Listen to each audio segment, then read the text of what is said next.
দেখতেছ এই চোখ আমি আল্লাহ তাআলা তোমাকে নিয়ামত দিলাম। এরে আল্লাহর বান্দা, তুমি জবান দিয়ে 24টা ঘন্টা কথা বলতেছ। এই জবান নামে নিয়ামত আমি আল্লাহ তাআলা তোমাকে দিলাম। এ হাত দিয়া তুমি খাবার খাইতেছ। এ হাত তোমার মা তোমাকে দেয় নাই। এই চোখ তোমার দুনিয়ার কোন নেতা তোমাকে দেয় নাই। তারপর তুমি তোমার নেতাকে এই জবান দিয়া নেতাকে যখন মালিক বলে ডাক দাও, তোমার নেতা কত খুশি হয়। তোমার এই হাত দিলাম আমি আল্লাহ তাআলা।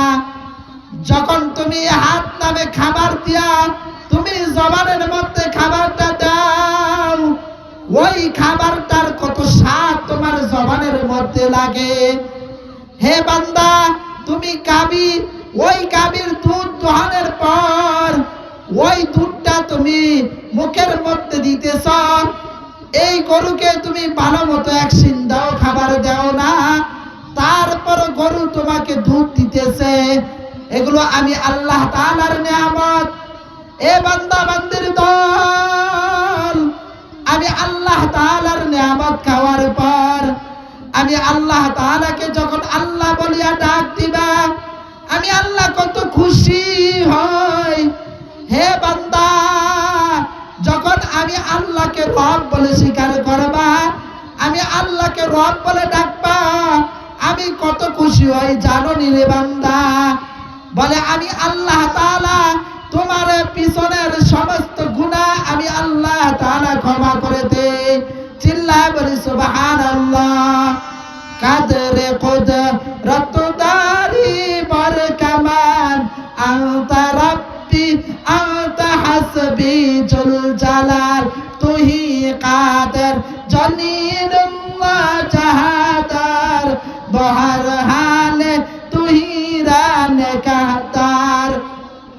এরে বান্দা বান্দির দল, তুমি 24টা ঘন্টা হাঁটতেছ, এই জবান দিয়া 24টা ঘন্টা কথা বলতেছ, এই চোখ দিয়া তুমি দেখতেছ, এই হাত দিয়া তুমি খাবার খাইতেছ। এগুলো আমি আল্লাহ তাআলার নিয়ামত।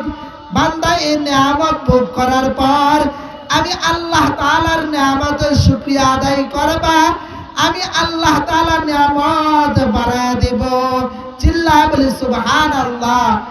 এই জন্য ভাই, আপনার আমি 24টা ঘন্টা আল্লাহ তাআলার নিয়ামত ভোগ করতেছি, খাবার খাইতেছি, চোখ দিয়া দেখতেছি, হাত দিয়া এই যে খাবার খাইতেছি, পা দিয়া হাঁটতেছি, এগুলো আল্লাহ তাআলার দেয়া নিয়ামত।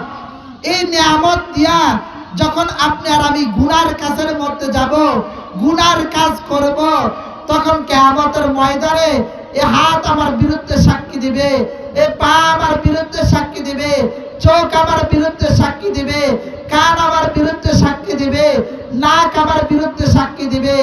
এই জন্য মুহতারাম হাজিরিন, আল্লাহ তাআলার দেয়া নিয়ামত দিয়া আল্লাহ তাআলার গোলামি বেশি বেশি করতে হবে।